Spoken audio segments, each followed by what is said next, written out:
लाखों मरने को तैयार है। इसलिए हे नाथ, जब आप उस रथ पर रथी बन करके, सारथी बन करके तैयार थे और सामने जो भी लड़ने आता, आपका स्वरूप देखता, आपका दर्शन करता, तो उसी समय अपने प्राण को खो देता। कौन लड़ता? आपके सामने अपने प्राणों को ऐसे ही छोड़ देता, अधमरा हो जाता। अब फिर थोड़ा सा अर्जुन इशारा करता और मर जाता। सबको तो आपने मार दिया अपने दृष्टि से। स्वपति सखी बचो निशम्य मध्य निज परयोर बलयोर रथम निवेश्य स्थितवति परिसैन्यकार रक्षणा हृतवति पार्थ सखे रतिरमस्तु। और आगे कहते हैं, क्या कहूं, मुझे वो दिन याद है, मेरी प्रतिज्ञा थी कि मैं आपसे शस्त्र उठवा लूंगा। मुझे वो दिन भी याद है। हे नाथ, हे श्याम सुंदर, महाभारत का वो 8वां दिन खूब युद्ध हुआ। मेरे द्वारा पांडव पक्ष के कई सेनापति, कई सैनिक, कई रथी, कई महारथी मारे गए, परंतु मैं पांडवों का कुछ भी न कर पाया। तब संध्या काल में दुर्योधन आकर के मुझसे कहने लगा, हे पितामह, आप हमारी तरफ से लड़ रहे हो कि ये पांडवों की तरफ से लड़ रहे हो?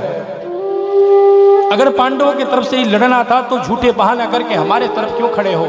चले जाओ पांडवों की तरफ। मुझे वो दिन भी याद है नाथ। और इस प्रकार से जब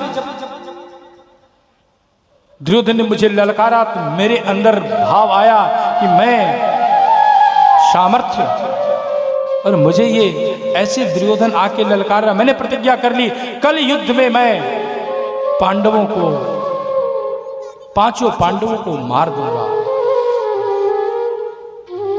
और दुर्योधन को कहा, जाओ, कल तुम्हारे शत्रु 5 पांडव मृत्यु को प्राप्त हो जाएंगे, मैं उन सबको मार दूंगा। और हाँ, अभी भी तुम्हें मेरे पर विश्वास नहीं है तो अपनी पत्नी को भेज देना, आके आशीर्वाद ले जाएगी, मैं तुझे मृत्यु से बचा लूंगा,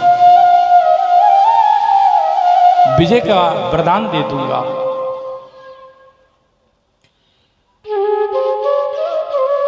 ये बात यहां हुई और उधर पांडवों के शिविर में सब सो रहे थे। भगवान व्याकुल है, घूम रहे हैं इधर उधर। देखे अर्जुन को, अर्जुन उठो उठो उठो। अर्जुन बोला, क्यों नाथ, क्या बात है? अरे तुम गहरी नींद में सो रहे हो। कल जानते हो युद्ध में क्या होने वाला है? कल वो होने वाला है जो आज तक नहीं हुआ। भीष्म ने प्रतिज्ञा कर ली है कि 5 पांडवों को मार देंगे और तुम गहरे नींद में सो रहे हो। अर्जुन बोला, तो क्या करूं? मेरे सोने ना सोने से कुछ होने वाला क्या है? करते तो आप हो। हे कन्हैया, आपकी कृपा से सब काम हो रहा है, मेरा नाम हो रहा है।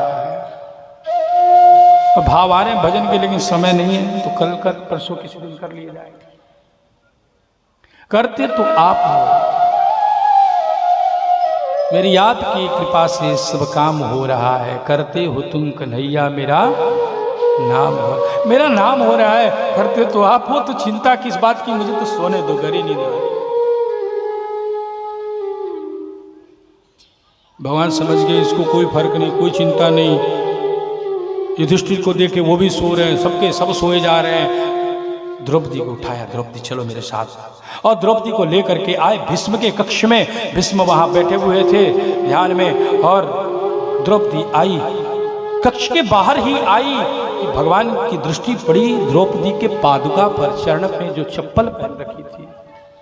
कहा, ये पहन के मत जाओ, विशाल पितामह अंदर बैठे हुए हैं, इसको खोल दो और इसको पहनकर अगर चलोगी और इसके आवाज से पितामह तुमको पहचान गए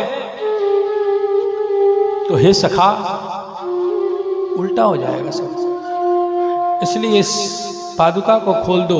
द्रौपदी ने पादुका खोल दी। भगवान ने उसके चरण पादुका को, चप्पल को हाथ में लेकर के अपने पीतांबर में लपेट करके कांख के पास रख लिया।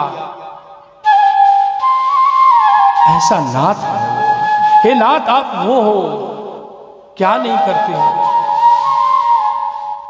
और अंदर जाकर द्रौपदी ने नमस्कार किया पितामह को। पितामह ने आशीर्वाद दे दिया, विजयी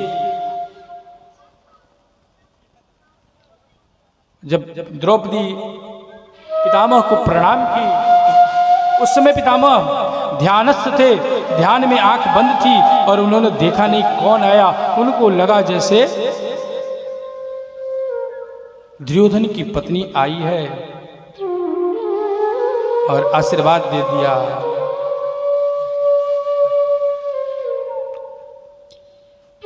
सौभाग्यवती भवः। द्रौपदी बोली सौभाग्यवती भव, क्या कह रहे हैं आप? अभी आपने प्रतिज्ञा करी है कि कल मैं 5 पांडवों को मार दूंगा और अभी आप मुझे वरदान दे रहे हैं सौभाग्यवती भव। दोनों में कौन सत्य होने वाला है? कल कौन सत्य होगा? मेरे पति बचेंगे तो मैं सौभाग्यवती होंगी और कल वो सारे के सारे मारे जाएंगे 5 पति, तो आपकी प्रतिज्ञा बच जाएगी। आप क्या वरदान दे रहे हैं? किसकी रक्षा करेंगे आप? इस आशीर्वाद की कि उस प्रतिज्ञा की? भीष्म ने आंखें खोली, देखा सामने द्रौपदी है, तुरंत पहचान गए। बेटी, वो कहाँ है जो तुमको यहाँ लेके आया है? तुम अपने नहीं आई हो, ये तुम्हारे बस की बात नहीं है कि तुम अपने आ जाओ यहाँ। वो कहाँ है? दौड़ के गए तो सामने बैठ करके महाराज खड़े होकर के हाथ में चप्पल पकड़े खड़े थे। बोले हे नाथ, ये सारी लीला आपकी है, मैं जानता हूँ। आपके अलावा कौन है ऐसा जो अपने भक्तों के लिए सब कुछ करने को तैयार होता है? चप्पल पहन पकड़ के खड़े, आओ आओ ना। अब क्या करें? अब तो मेरी प्रतिज्ञा ये है कि मैं आपसे शस्त्र धारण करवा लूंगा, तो कल युद्ध में क्या होगा? भगवान बोले बस निश्चिंत रहो।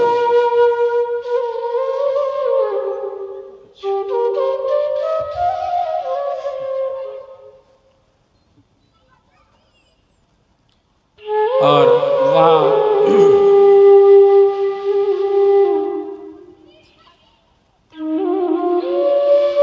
वरदान दिया और युद्ध क्षेत्र में दूसरे दिन घनाघोर युद्ध हुआ। भीष्म ने अपने तर्क से वो बाण छोड़े, वो अस्त्र छोड़े जो अभेद्य थे। ऐसा बाणों की वर्षा करी कि इतर बितर हो गया, जैसे मेघ फट जाते हैं, बादल गरजने से फट जाते हैं, वैसे भीष्म ने जो वो अपने अस्त्रों का प्रयोग किया तो सेना इधर से उधर विदीर्ण हो गई। सामने से अर्जुन आ गया और अर्जुन के साथ भीष्म का युद्ध होने लगा। भीष्म ने अर्जुन पर तीरों की बौछार कर दी। अर्जुन संभल पाता, उससे पूर्व ही भगवान के तरफ भीष्म ने अपने तर्कस से अस्त्र का प्रयोग किया और उस तीर से भगवान का जो कवच था वो टूट गया। भगवान अर्जुन की तरफ देखिए और बोले, क्यों अर्जुन, युद्ध करने आए हो ना कुछ और करने आए हो? ये तुम्हारे सामने जो खड़ा है वो तुम्हारा पितामह नहीं, ये तुम्हारा प्रतिद्वंदी है। युद्ध करो इससे। अगर तुम नहीं युद्ध करते हो तो अब मैं इसे मार दूंगा इसी पल। और ये कहते हुए ही भगवान उस रथ से नीचे कूद गए और रथ को हाथ में ले लिया और ले करके रथ को ऐसे जैसे चक्र को धारण करते हैं, भगवान ने उस रथ के पहिए को अपने हाथ में धारण किया और जैसे सिंह दौड़ता है अपने शिकार के तरफ, वैसे दौड़ लगाए पितामह के तरफ। पितामह कह रहे हैं, हे नाथ, मुझे वो दिन याद है जब आप मेरे तरफ सिंह की तरह दौड़े थे। वो आपका जो स्वरूप था, मुझे वो स्वरूप विस्मरण नहीं हुआ है। मेरे मन में तो आया उसी पल प्राण छोड़ दूं। आप क्यों नहीं अपने उस चक्र से मेरा वध कर दिए, पर ये बीच में अर्जुन आ गया, इसने वो गति भी मुझे नहीं देने दी। खूब स्तुति करी और अंत में स्तुति करते करते पितामह भीष्म ने समय के साथ अपने इस कलेवर को छोड़ा और ज्योति उनकी भगवान में मिल गई और भीष्म पितामह का सुंदर अंतिम संस्कार करने के बाद 5 पांडव आदि द्रौपदी आदि कुंती आदि सपरिकर घर आए और आने के बाद महाराज रूप में युधिष्ठिर थे। युधिष्ठिर से राजसूय यज्ञ कराया गया और बहुत सारे यज्ञ तीर्थ आदि हुआ। उसके बाद समय के बाद पूछे कि अच्छा वो बालक जो गर्भ में था उत्तरा के उसका क्या हुआ? तो समय के साथ ही वो गर्भ का बालक जो था वो धीरे धीरे बड़ा हुआ और फिर उस प्रसव हुआ उत्तरा को और वो बालक जन्म लिया। और जन्म के बाद उस बालक ने इधर उधर देखना चालू कर दिया। देखते हुए उस बालक को कोई दिखा, जो गर्भ में देखा तो उसको ढूंढ रहा था, परीक्षा कर रहा था वो कौन है जो गर्भ के अंदर आया था अंगुष्ठ मात्र में, जिसका दर्शन मैंने पहले किया था, और कहीं नहीं देखा। इधर उधर दिखने लगा, परीक्षा करने लगा, इसलिए उसका नाम परीक्षित हो गया, नाम रखा गया परीक्षित। और धीरे धीरे वो बालक बड़ा हुआ। एक दिन, अब आज भगवान भी द्वारिका चले गए हैं, खूब सुंदर वहाँ श्रृंगार किया, स्वागत किया गया था भगवान के लिए, तोरण बंधनवार आदि बनाए गए थे और भगवान का सुंदर स्वागत द्वारिका में हुआ। अर्जुन साथ में गया था। समय बीता, अर्जुन लौट के नहीं आया तो एक दिन सब बैठे हुए युधिष्ठिर भीम से कहते हैं, गता सप्ताह धुनामासीम भीमसेन तवार्जुन। कितने सप्ताह हो गए, कितने महीने हो गए, हे भीम, अर्जुन लौट के नहीं आया। और ये सब विचार कर रहे थे कि क्या हुआ। उसी समय अर्जुन उस सभा में आ गए और अर्जुन को देखा तो अर्जुन का मुख लटका हुआ था। लटके हुए अर्जुन के मुख को देख करके युधिष्ठिर ने पूछ लिया, हे अर्जुन, तुम्हारी कांति क्यों नष्ट हो गई है? कहीं तुमसे बड़ा पाप तो नहीं हो गया कि कहीं किसी ब्राह्मण को खिलाए बिना भोजन तो नहीं कर लिया? क्या हो गया तुम्हारे साथ? किसी अगम्या के साथ गमन तो नहीं कर लिया? किसी की रक्षा करने में असमर्थ तो नहीं रह गया? क्या हो गया जो तुम्हारी कांति मुख इतना अप्रसन्न कांतिहीन हो गया? अर्जुन फपक के रो पड़ा और कहा, वंचितो हम महाराज हरिणा बंधुरूपिण येन मे अपहृतं तेजो देव विस्मापनम हम। हे महाराज, हम वंचित हो गए। वंचितो हम महाराजा, वो हमारे जो प्राण धन थे, नाथ, जिनके चलते हम थे, ये विजय जो आपको हमको प्राप्त हुई, वो जिनके चलते प्राप्त हुई, वही नाथ, वही द्वारिकाधीश अब अपनी लीलाओं का क्षमावरण करके इस धरा धाम को छोड़ करके अपने परम धाम को चले गए। और उनके जाने से ऐसा हुआ कि मुझे रास्ते में भीलों ने लूट लिया, मछुआरों ने लूट लिया, और भीलों ने, वन में रहने वाले छोटे छोटे भीलों ने मेरे ऊपर प्रहार करके मेरे गांडीव आदि को भी छीन लिया। जिस गांडीव की प्रत्यंचा से मैं कुरुश सभा में दहशत फैला देता था, उस गांडीव को कुछ भीलों ने मेरे से छीन लिया, क्योंकि उसका प्रभाव नष्ट हो गया। उसका प्रभाव तो उनके रहने से था। और इस प्रकार से अर्जुन ने कहा, माता कुंती सुनने आई थी, दरवाजे के ओट पे सुना, ज्यों ही माता कुंती वहीं बैठ गई। और बैठ करके माता कुंती ने ध्यान लगाया भगवान का, और ध्यान लगा के एक ही क्षण में प्राण को छोड़ दिया। भगवान का विरह बर्दाश्त नहीं कर पाई। महाराज दशरथ भगवान का विरह नहीं बर्दाश्त कर पाए, और यहाँ कुंती भी भगवान का विरह एक पल नहीं बर्दाश्त कर पाई और प्राण को छोड़ दिया।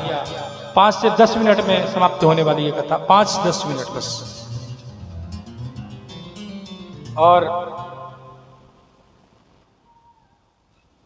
तब परीक्षित को राज्य संभलवा करके युधिष्ठिर आदि स्वर्गारोहण को चले गए।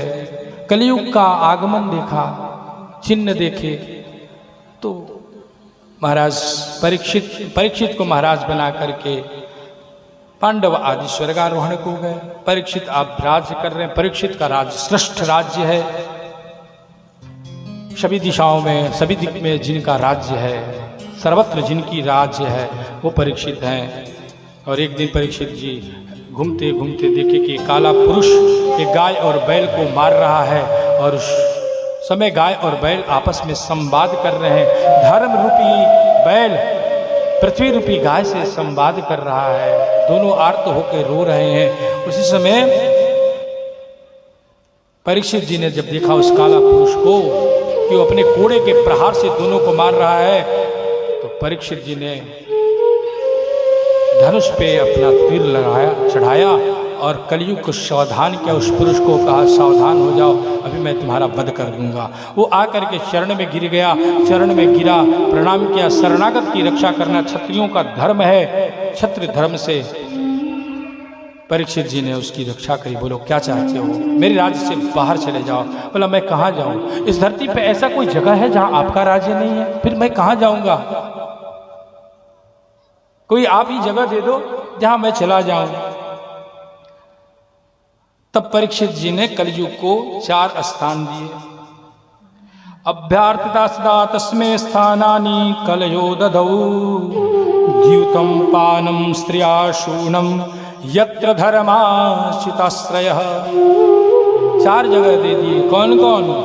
द्यूतम पानम, जहां द्यूत जुआ खेला जाता हो, जहां मदिरा पिया जाता हो, द्यूतम पानम, जहां लंपट पुरुष स्त्रियों का संग करते हैं वैश्यालयों में, द्यूतम पानम स्त्रिया शूना, जहां पे हिंसा होती है, जहां मार काट हो रही है, जहां निर्जीव पशुओं की तथा निर्बल जीव की जहां हत्या हो रही हो, वहां कलयुग तुम्हारा स्थान है। कलयुग बोला बस ये 4 जगह, और ये चारों के चारों खराब। उनको रहने के जगह भी दिए तो चारों के चारों खराब। एक तो कोई बढ़िया घर दे दो महाराज, जिसमें मैं भी थोड़ा आनंद से एसी लगा करके फीट फाट हो करके और बैठ के आनंद ले लूं। कोई एक रूम तो ऐसा चाहिए हमको, सब खराब ही खराब दे दिए। कोई एक बढ़िया चकाचक वाला दे दो, जिसको बढ़िया वेल डेकोरेटेड करके उस पर एसी लगा करके और सामने LCD लगा करके रिमोट हाथ में लेकर देख लो। 5 स्थान दे दिया। पुनश्च याचमानाय जात रूप मदात प्रभु ततो अनृतम मदम काम राजम वैरम च पंचमम। 5वां स्थान तुमको देता हूं। कहां? जहां सोने में, स्वर्ण में।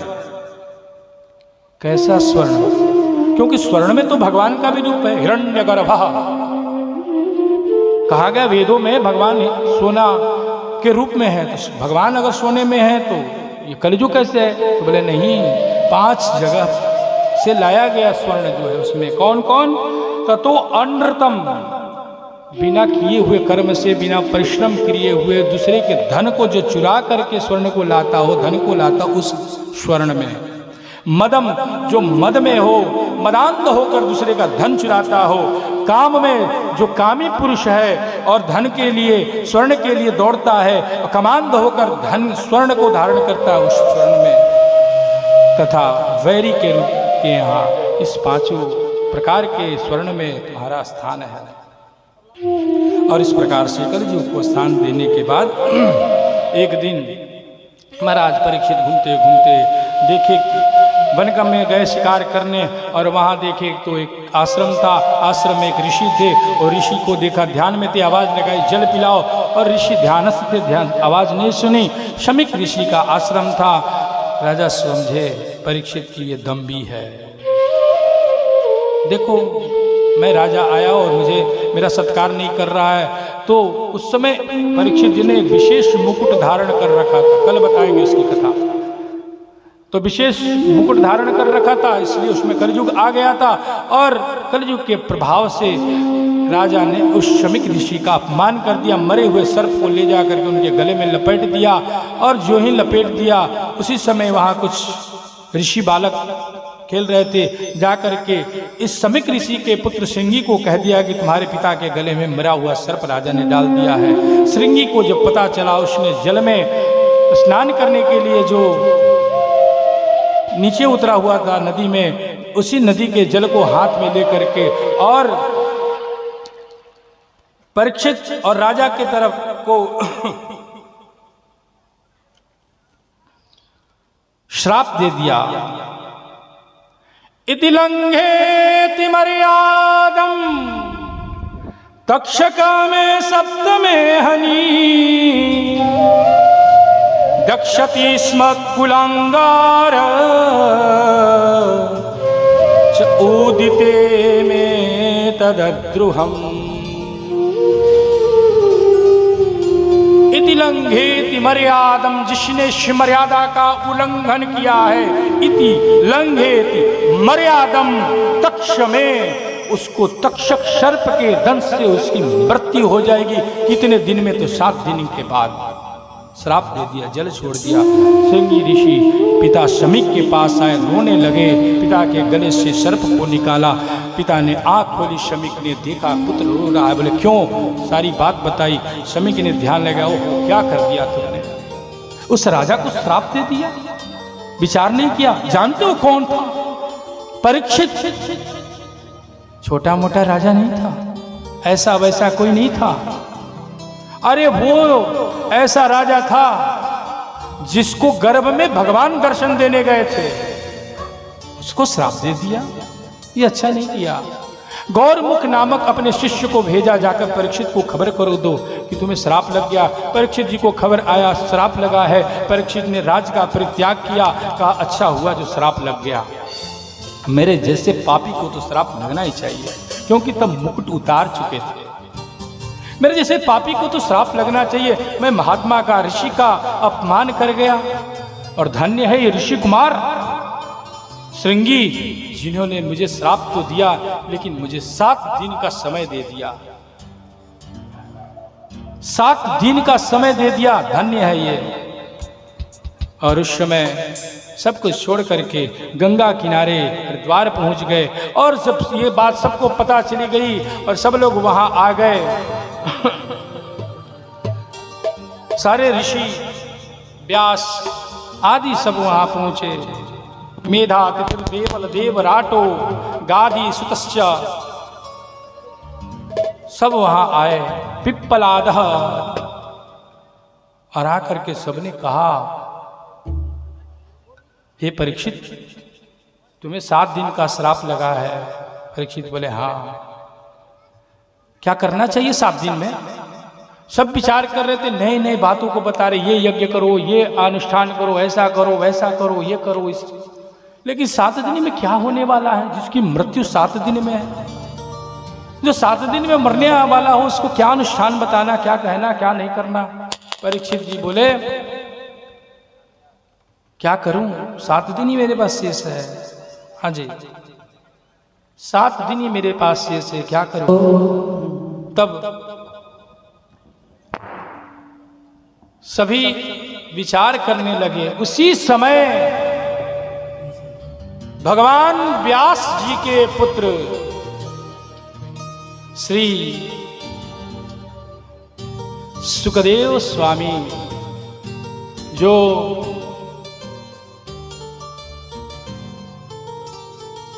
वस्त्र को भी धारण नहीं करते हैं, अवधूत भेष है जिनका,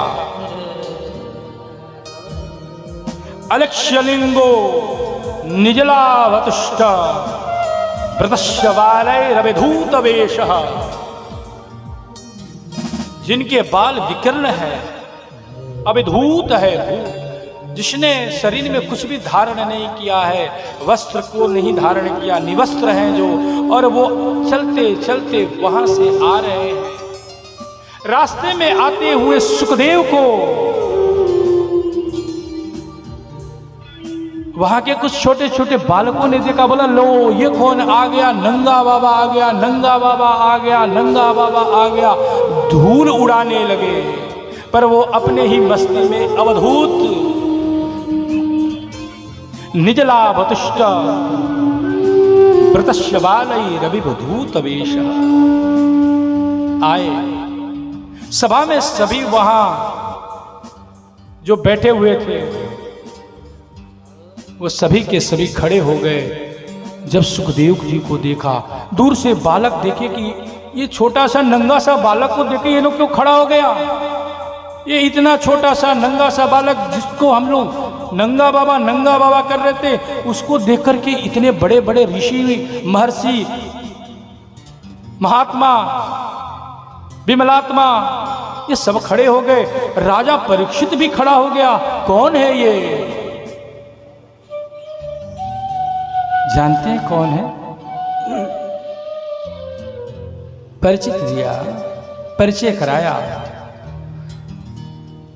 ये कोई और नहीं,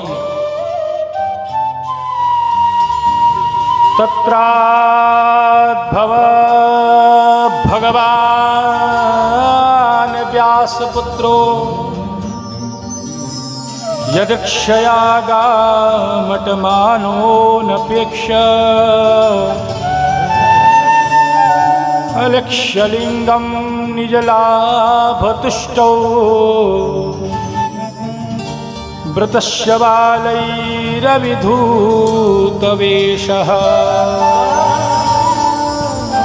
वृतस्य बालैरविधूतवेषः।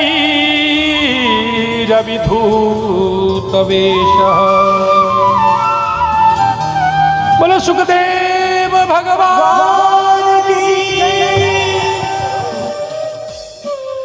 सुखदेव जी आ गए वहां,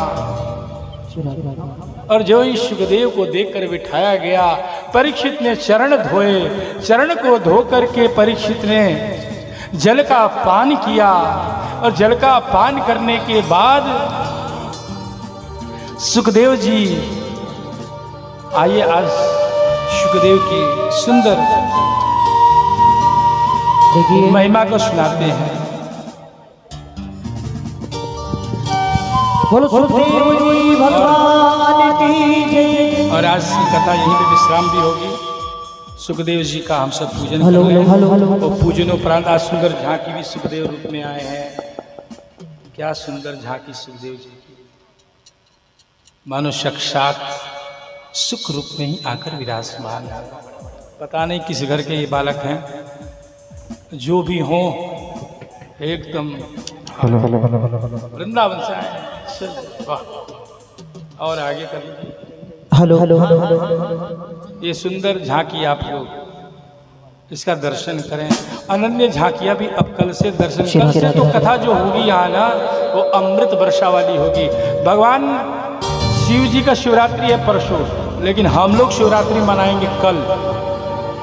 और देखिए कल शिवरात्रि मनाई जाएगी। शिव विवाह होगा यहाँ पर, खूब सुंदर नृत्य होंगे। विवाह में एक से एक धूत अवधूत भेष भूत आदि आएंगे, और क्या बारात की महिमा होगी। कल आके आप लोग ज्यादा से ज्यादा संख्या में इस बारात का दर्शन करना। इसलिए कल की कथा तो बड़ी पावन है, बड़ी मंगल है। सज करके आओ शिव के बाराती में आप लोग कल, और यहाँ झांकी होगी शिव जी की, मंगल विवाह होगा उनका। आज परीक्षित जी की महिमा। और देखिए मुख्य यजमान परीक्षित जी का पूजन करेंगे। उसके बाद में जो भी पूजन करना चाहे, परीक्षित जी के दर्शन करने जाए, वो एक एक करके इस भजन में सभी कर लें। इसके बाद में आरती करेंगे। और एक बार सभी दोनों हाथ उठाकर टीका लगा ले। बोलिए परीक्षित जी महाराज की। हरि की कथा सुनाने वाले, प्रभु का नाम सुनाने वाले, तुमको लाखों प्रणाम, तुमको लाखों प्रणाम। हरि की कथा सुनाने वाले, प्रभु का नाम सुनाने वाले, तुमको लाखों प्रणाम, तुमको लाखों प्रणाम, तुमको लाखों प्रणाम, तुमको लाखों प्रणाम, तुमको लाखों प्रणाम, तुमको लाखों प्रणाम। हरि की कथा सुनाने वाले, प्रभु का नाम सुनाने वाले, तुमको लाखों प्रणाम, तुमको लाखों प्रणाम, तुमको लाखों प्रणाम, तुमको लाखों प्रणाम। जय हो।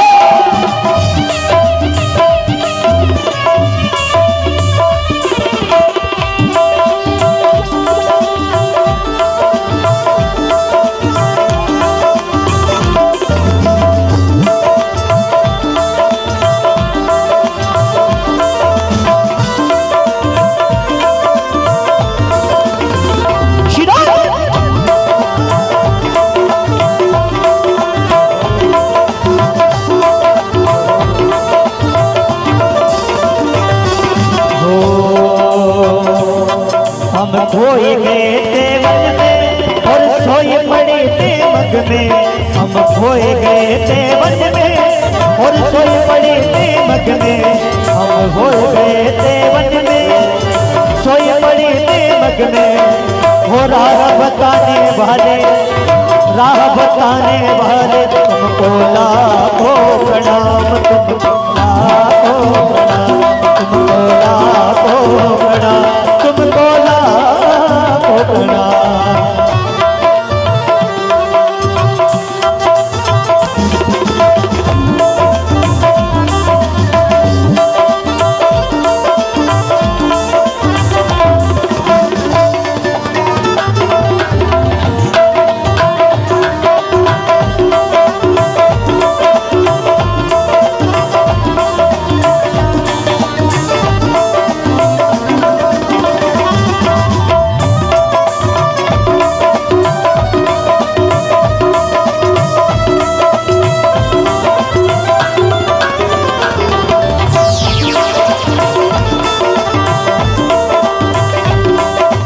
लेकर विष का प्याला जा रहे नियम के गाला।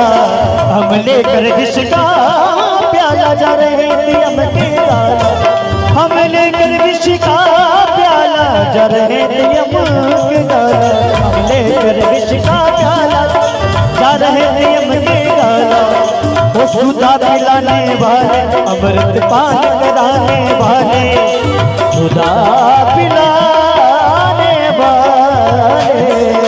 सुधा पिलाने वाले, अमृत पान गिराने वाले तुमको लाखों प्रणाम, तुमको लाखों, तुमको लाखों प्रणाम। दोनों हाथों की बिल्कुल दोनों हाथ उठा दिए, ताली बजाते गाएंगे सभी। और तुमको लाखों प्रणाम, तुमको लाखों प्रणाम।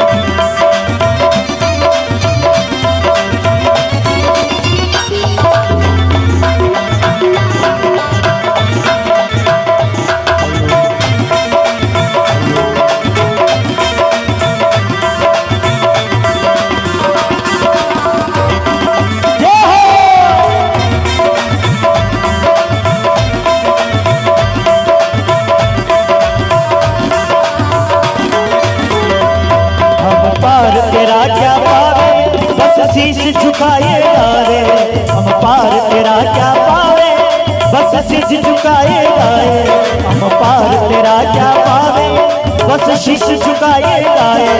गौ सागर तारण हारे, गौ सागर तारण हारे तुमको लाखों प्रणाम, तुमको लाखों प्रणाम, तुमको लाखों प्रणाम, तुमको लाखों प्रणाम। नीति कथा सुनाने वाले, प्रभु के नाम सुनाने वाले तुमको लाखों प्रणाम, तुमको लाखों प्रणाम, तुमको लाखों प्रणाम, तुमको लाखों प्रणाम।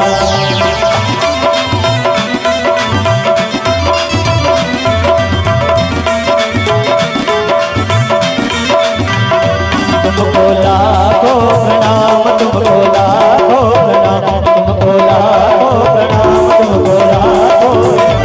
जय राधे राधे, जय राधे राधे, जय राधे राधे। और देखिए 2 मिनट सभी राधा नाम का नाम लेंगे, सभी जप करेंगे। इसके बाद में आरती, दोनों हाथ उठाएंगे बिल्कुल सीधे, किसी के भी हाथ के नीचे होना चाहिए। और एक बार सभी जयकार लगाएंगे, बोलो बोलो कि बिहारी लाल की। और सभी ताली बजाते हुए गाएंगे जय राधे राधे, जय राधे राधे, जय राधे राधे, जय राधे राधे, जय राधे राधे, जय राधे राधे, जय राधे राधे, जय राधे राधे, जय राधे राधे, जय राधे राधे, जय राधे राधे, जय राधे राधे, जय राधे राधे, जय राधे राधे, जय राधे राधे, जय राधे राधे, जय राधे राधे, जय राधे राधे, जय राधे राधे, राधे राधे राधे राधे राधे राधे राधे राधे राधे राधे राधे राधे, जय राधे राधे राधे राधे राधे राधे राधे, जय राधे राधे राधे राधे राधे राधे राधे, जय राधे राधे राधे राधे राधे राधे राधे, जय राधे राधे राधे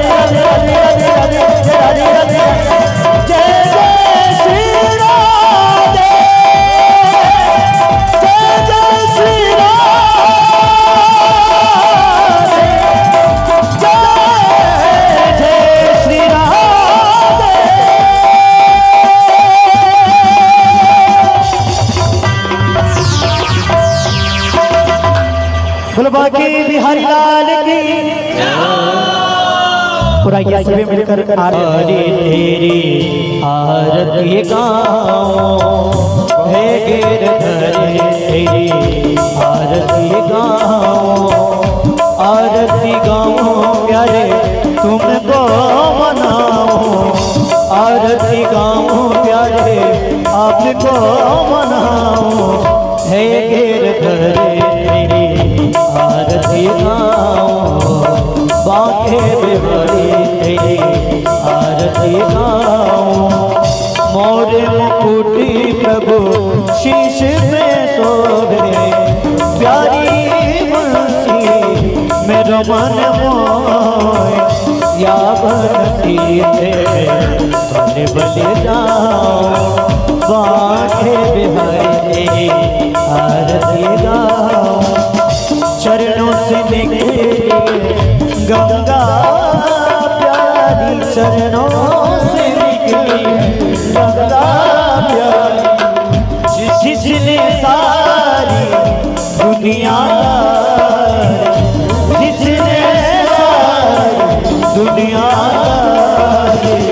उन चरणों के दर्शन पाओ कृपा के बिहारी तेरी आरती गाओ दास नाथ के नाथ आप हो व्यास दास के नाथ आप हो सुख दुख जीवन प्यारे साथी आप हो सुख दुख जीवन प्यारे साथी आप हो प्रभु चरणों में शीश झुकाओ बांके बिहारी तेरी